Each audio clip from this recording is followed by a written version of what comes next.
I know I'm probably just being so dramatic and annoying, but this is my first job, like my first 9-to-5 job after college, and I'm in person, and I'm commuting in the city, and it takes me fucking forever to get there. There's no way I'm gonna be able to afford living in the city right now, so that's off the table. Like, fucking duh! If I was able to walk to work, and it'd be fine, but I'm not. So it literally takes me, like, I leave here, like, I get on the train at 7:30, and I don't get home till, like, 6:15 earliest, and then, like, I don't have time to do anything. I want to shower, eat my dinner, and go to sleep. I don't have time or energy to cook my dinner either. Like, I don't have energy to work out. Like, that's out the window. Like, I'm so upset.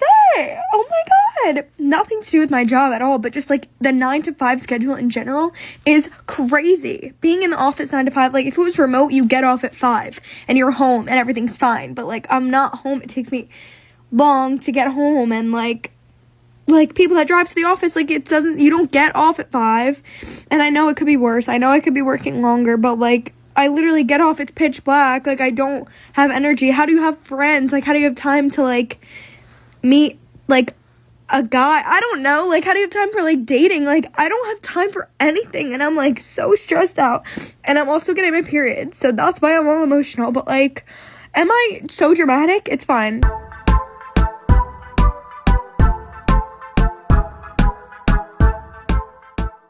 Hi guys, welcome back to another video. My name is Crystal Tunabo, and in today's video I wanted to talk about the video that's been making its rounds on social media and different social media platforms. I think upon the first time I came across this video was I was actually at work. Shocker. I was at work, and I was like on my laptop, and this sort of article came up, and I was like, I've got like 5 minutes to spare, let me just quickly read this article. And it was on The Independent, and can I just say that the way the article was on The Independent, and it was written by someone called, I think her first name was Victoria, I'm not sure about her last name, but I'll definitely post like a screenshot of it. But the way Victoria wrote this article compared to other people, it was absolutely amazing. She wrote it from like a millennial point of view, like from a millennial giving advice to a Gen Zer, and like saying, okay, the way you're thinking is not wrong, because I had these thoughts processes as well. This is how I navigated it, and this is how like I moved on from this. But then like all of these other media platforms like the Daily Mail and others wrote it as like look at her, like let's mock her, let's mock Gen Zers and the way that they think and the stupid things that they think about, basically. And I saw I saw the comment section on the article. I think it had like 100 comments, and I was like, let me not click on this, because it's going to be like in the most toxic, like it's just going to be like a comment section of people just dunking and like disrespecting Gen Zs. And yeah, I was not shocked, I was not surprised. They were basically, from what I could see, like from their avatars, they look like they were in their 60s and 50s, and basically saying that like, oh, like Gen Zers complain, and Gen Zers spend so much time on social media, and that I think somebody made a comment and said that like, if this is like the new generation of like what's coming up, who are gonna make these new laws and stuff like that, well, society's doomed. And I was like, well, yeah, not shocked. And obviously going on Twitter as well, there was that same discourse that was going. There was obviously people taking time to talk down on Gen Zers. Are we shocked? And there were people as well to that were like millennials, and they were saying that like, yeah, like these are interesting questions and interesting, like she's onto something, basically. And yeah, so as somebody that's been doing a 9-to-5 job for like a year now, I also, like, upon watching the video, I can say that like I resonated with a lot of the things that Brielle was saying. Brielle was the girl in the video. I mean, that's what Victoria put in the article. Yeah, so I was like, sort of like, I understood where it was that Brielle was coming from and the things that she was saying. And I sort of like also want to like sort of give my perspective and give my opinion, and also like find out like if anybody is also like going through the same thing, like having these same thought processes as well. And like one of the things as well, like moving from the education system to a 9-to-5 job, is like one of the things that stands out more than anything is the holidays. Like when you are in high school, when you're in university, you have like Christmas holidays or like summer holidays. Like this school will basically like shut down, and will be like, right, all the kids go out, enjoy yourself for summer holidays and come back. Or like, especially in the UK, we have like February half term, October half term, I think it was. But you have a lot of time off, like, but compared to when it's the like when you're working a 9 to 5 job, like depending on like obviously the country you're from and you know the company that you work for, like you get like 20-ish like days on annual leave. And then even like as well to let's talk about the booking of annual leave.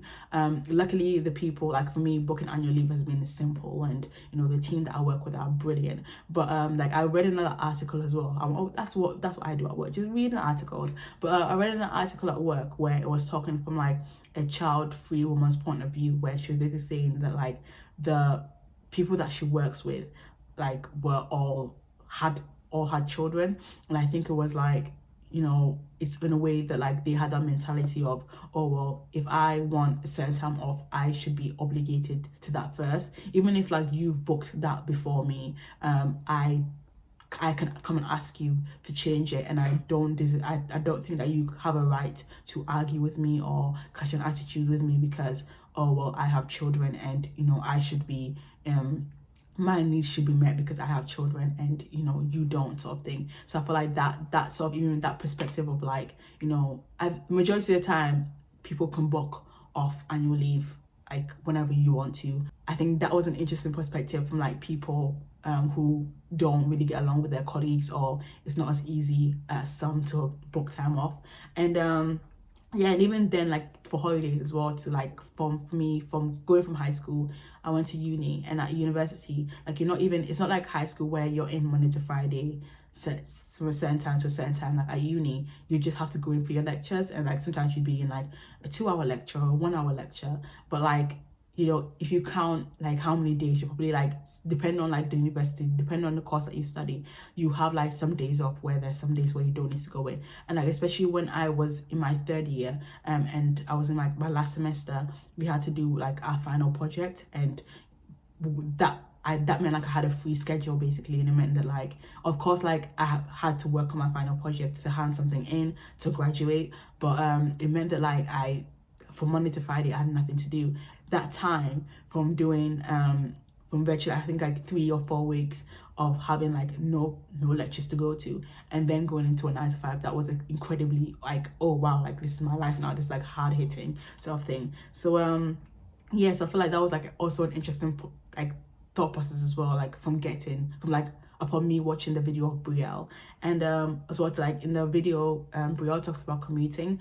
For me, like I think just where like the location of my work, I thought it'd be best to move, because I thought to myself like, obviously the journey to and from work is so tedious and so annoying that I just want to make my commuting to work easier. And I know that that's something that Brielle mentions in her video, and she says that like she just basically can't do it because she just doesn't have the money to. And even if she did, like the upkeep of that life, like living in the city, it's just going to be so much more expensive. And she's not wrong, but I feel like that's when like I sort of like disagreed with her, like the only part of the video where I disagreed with her, because in the grand scheme of things, no job is gonna, you know, it'd be nice to, but no job is going to close up everything and think, okay, let me move my building to you to make it like comfortable for you. And I feel like majority of the time as well, to when like you're given a contract by an employer and it's like, oh, these are your hours, 9 to 5, they don't care how you get there, how long it takes for you to get there, as long as you come in and do your job and go home,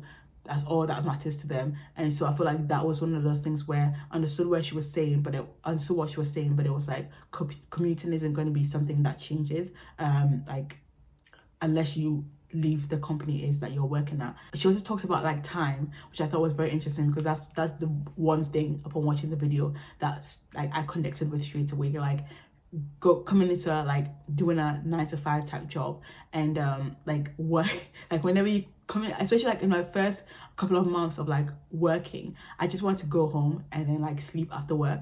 And it would be like, oh, so what are you doing after work? Nothing. Like I want to go sleep and I want to like recharge, because I'm doing this again the next day. Like I don't know how, like a lot of my colleagues were like, oh, I'm going to the gym, I'm going to do this, I'm going to do that. For me it was so difficult. But then I sort of like, it wasn't the most hardest thing, but it's just like, you know, thinking that like, oh well, if I go out and I go do this and I go do that, then it's like or like how am I gonna fit sleep in there? How am I gonna fit cooking dinner in there? Like I couldn't even make food that took like over like 45 minutes to make. Like I just had to limit my meals to like 15-minute meals, 20-minute meals. A 30-minute meal might shake me like here and there. If I see like, oh, this takes 30 minutes to make, maybe it might not be, but like yeah, like it was one of those things where like even like the type of meals that you eat, like has to be well thought of, because you don't want to be there stirring something, or like, you know, having to wait for something to boil for like, you know, that took like, you know, all the time. Like it's like anything close to an hour was like, I'm not gonna make this food. So, and I feel like from that, obviously one of the things that Victoria wrote in the Independent article was that like when it comes to like a 9-to-5 job, obviously you have like all these different hobbies that you want to go to. If you want to go to the gym, you want to go meet up with friends, obviously that is all great, but you don't need to do all of that all the time. You don't need to do that at the same time as well. And that's what Brielle was thinking, because obviously in the grand scheme of things, when you're thinking, oh well, I need to do that, I need to do that, I need to do that, it's often like good to like break down your week. Some things can be a weekend thing, some things can be an after work sort of thing, or even like a before to work thing. I've seen that there's like a trend of people going to the gym before work, and maybe it can be something that like, I don't even think that Brielle like mentions going to the gym, but I think it was something that Victoria mentioned like as an example. But it's different things like that on like, you just have to fit them in like sort of, and it's not something that you have to do. You don't have to like plan a week of like, okay, like I'm doing this, that, and have like a big itinerary. It just might be like you're probably doing 2 or 3 activities that week, and then if you've got time to add things, or some things just don't work and you might just need to take away, and it's just something that you just need to figure out, and like give yourself time, like be kind to yourself.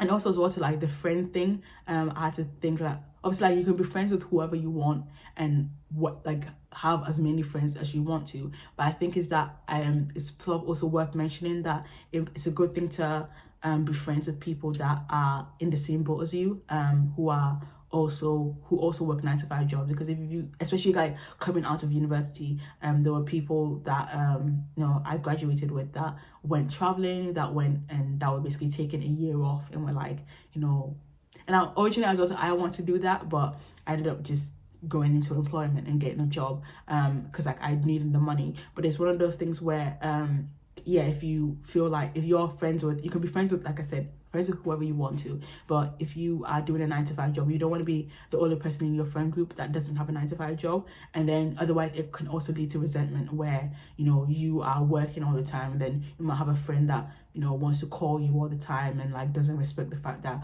oh, I can't use phones at work, or like after I finish work I'm tired, and I necessarily don't like, I might, like, you know, you get what I mean? Like, you don't want like you want, like, if you are doing like a 9-to-5 like in that sort of job, like try to also have friends that, obviously I have a mix of friends, but also have friends who will be able to get where it is that you're coming from, and get these same thought processes. Because I feel like the reason why Brielle also turned to social media, like it must be crazy to think that like maybe like nobody around her is, you know, in her friend group or in her space or in her circle could have answered those questions for her, or could have like, you know, sort of talked to her as well, and like understood where it was that she was coming from.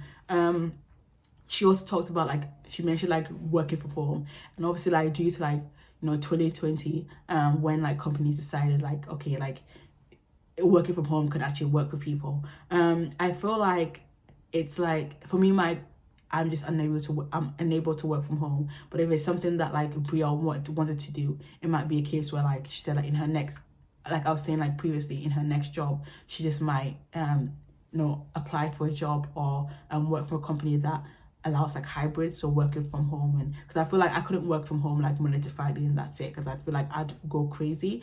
But like, so I feel like I could do the hybrid, where it's like some days I'm in the office, some days I'm at home. And I feel like, yeah, like if that's what's important to her, or important to like even anybody watching this video, it might be something that you might like factor into like your job search and stuff.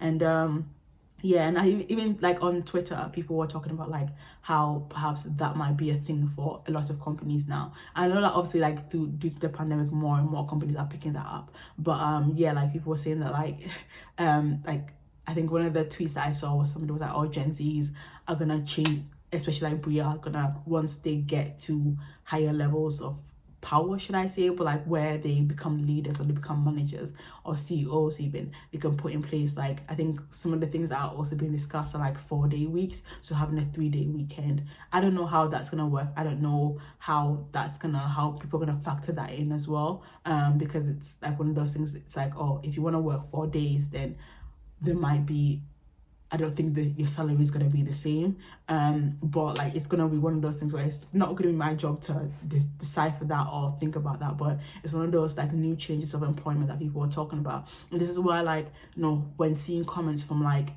people in their 50s or 60s who were saying that, like, oh, get over it, well, that's life, welcome to planet Earth sort of thing, like that's what we've all been doing. It was that, like, that level of like not having sympathy or like an empathy, and being like, because you're so used to something, like you've been doing this, because obviously in the grand scheme of things, you spent your, like, if you live till say 100 or something, or like I think people retire at like 65 or something. So if you live to the age of like 65, like then you would have worked like more than you would have been at school. But especially for me, like looking at the age that I am now, I've been at school more than I have been at work. I've only been doing a 9-to-5 job for a year now, so I have a lot of the experiences that I have are that of school. But then I sort of think to myself that, like, if yes, maybe if I've been doing this for like at the age of 60 or something, if I've been doing this for a while, of course it's something that you get used to, and so it's like you forget that, like, once upon a time you were younger as well,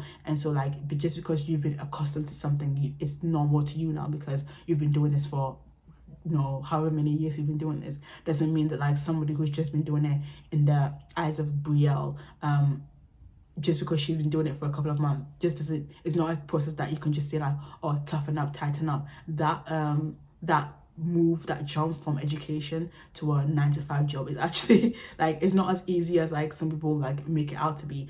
And then obviously as well too, like, that's when I go to like the whole social media thing, and like how this new age of earning money on the internet and earning money, like, you don't, like, seeing people I think there was this funny video, I'd try and find it but I doubt it because I just came across it on Twitter, but there was this TikTok video of a guy, like, and he was saying that, like, I think it was titled or Gen Zers and their 9-to-5 job or something, but he was like ranting in the car, which was funny, but like on the grand scheme of things, he was actually saying something very true. And he was saying that, like, you expect me to go to work and work a 9-to-5 job when there's like 18-year-olds on TikTok making £1 million, like, and it's like, we live in that day and age, and it's not normal. Like, people, not everybody gets to make money and be like a big YouTuber with like millions and millions of dollars and pounds, or a TikToker with like many like different sponsorships and IG Instagram influencer and stuff like that. Like, that's not normal. And I feel like, but just us sort of growing up in the age of social media, we sort of accustomed that to like normality, and we sort of think like, oh well, this person's making so much money, why am I here, why am I doing a 9-to-5 job, when it's like, and I think that's why, like, I was listening to like the podcast, like the To My Sisters podcast, and they were talking about like purpose and about how like everybody needs to have their own purpose, which I think like was very ties perfectly with this video, and that how like, and also like, especially listening to Brielle's video and even looking at myself, like, it's different things like this. Like, she's not gonna, like, you're not gonna do these things for the rest of your life. Like, I mean, you can if you want to, but there's gonna be a time where, like, with Brielle, it's like, well, just carry on doing the job that you're doing. If it's so unbearable, it might be a fact that, like, and if it's not good for your mental health, then it might be a fact that you might just need to leave. But this is something that you can do for a couple of more months, and then you're gonna go up and do something that you're more interested in. Or if it's commuting that's so important to you, you might just need to find a job that's closer to you, or like different things like that. But like, you're not going to do this for the rest of your life. And I think that often, especially like starting a 9-to-5 job, especially if it's not in the career that you want it to be, because I think that a lot of people don't talk about how, like, in university, that especially as I graduated, like, my graduation ceremony, that was filled with all these like cliche, like, oh, like, your journey isn't over, it's just the beginning. Those are like cliche like quotes where they're like, oh, like, this is your life now, you're gonna go out there and do wonderful things. And when you go into, and especially like a 9 to 5 job that isn't in your,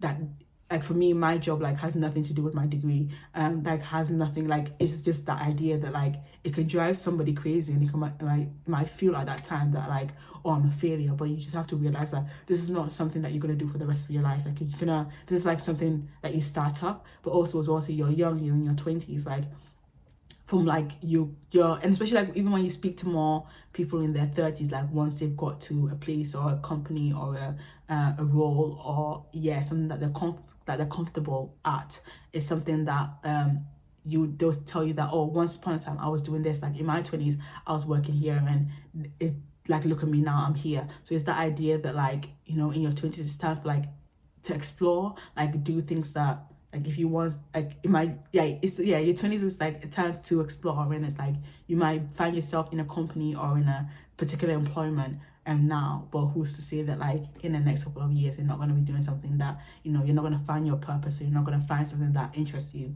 So yeah, that was like my thought process regarding this video, and like all the different things that were like running through my mind, and the things that I was seeing on social media. So yeah, that's my little rant or my little spiel over.